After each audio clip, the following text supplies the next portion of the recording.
On parle des schizophrénies parce qu'il peut y avoir différentes formes, bien que le trouble de base, il ait des composantes qui se retrouvent chez chaque type de trouble. Une schizophrénie, c'est un trouble où la personne, elle perd le contact avec la réalité. Alors, beaucoup de gens confondent avec la double personnalité, ça n'a absolument rien à voir. C'est une maladie qui se déclare entre 15 et 25-30 ans, souvent assez jeune, donc au moment de l'adolescence, au moment où il y a des changements au niveau du cerveau. Il y a une vulnérabilité que personne ne peut prévoir qui est déjà présente. On évalue ça à peu près à 50%. Et puis les événements environnementaux peuvent enclencher la maladie. Des événements qui procurent du stress, par exemple des examens, l'entrée dans le monde du travail, une rupture amoureuse ou alors même un événement heureux comme le début d'une relation amoureuse, ça provoque des stress et puis c'est des facteurs déclenchants de la maladie. Puis évidemment, il y a toutes les consommations de drogue, cannabis et autres qui vont agir directement sur le cerveau et qui peuvent enclencher, faire émerger la maladie. Donc la personne, elle perd le contact avec la réalité. Et puis à ce moment-là, on assiste souvent, mais pas toujours. Donc les manifestations peuvent varier d'une personne à l'autre. Il en faut un certain nombre pour pouvoir dire qu'il s'agit vraiment d'une schizophrénie. Et ça doit être permanent dans un certain laps de temps. C'est ce qui prend beaucoup de temps pour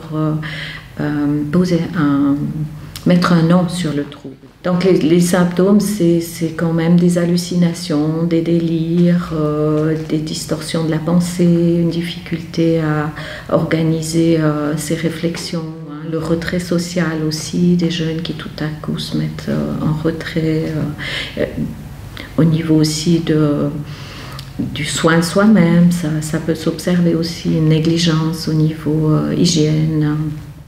Pas c'est un schizophrène ou c'est une schizophrène, mais on dit c'est une personne avant tout qui souffre de schizophrénie. C'est une souffrance parce que comme elle ne voit pas forcément le monde comme nous, au moment où elle est en crise, parce qu'il y a des grandes périodes, quelqu'un qui est soigné peut avoir une vie tout à fait correcte, pas forcément avec un travail à 100%, pas forcément seul. Pour les personnes qui sont les plus atteintes, ça peut aussi être en foyer parce qu'elles ont besoin d'être accompagnées.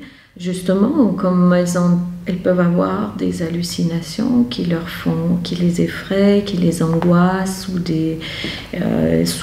ça peut souvent être associé à de la paranoïa, donc la peur de ce qu'on rencontre. Mais voilà, c'est dans le cerveau que ça se passe, la personne ne peut pas forcément maîtriser ça.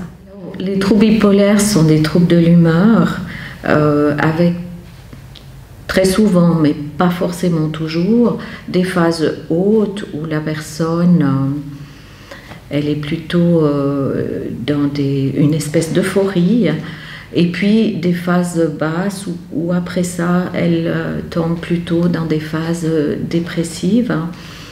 Entre deux, il y a des longues phases qui peuvent être stables.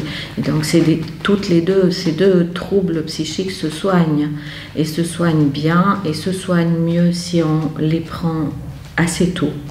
On a des meilleurs résultats, des bons rétablissements, ce qui n'est pas facile non plus à réaliser, même si on le sait, parce que les personnes ont ce qu'on appelle un défaut d'insight.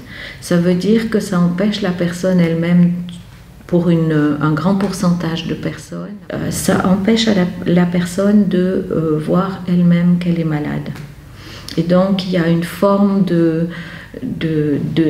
déni qui n'est pas un déni volontaire, mais qui est plutôt lié à un manque de performance au niveau du cerveau, qui ne lui permet pas de réaliser qu'il est malade et d'accepter de se faire soigner. L'entourage va accepter jusqu'à un certain point certaines manifestations, certains comportements, puis à un moment donné va se rendre compte que là, ça devient très compliqué, ça devient une souffrance pour la famille, pour la personne malade. La grande difficulté, c'est que comme ça se présente dans la plupart des cas, au moment de l'adolescence, ça peut être confondu avec les troubles, pas les troubles, mais les comportements adolescents.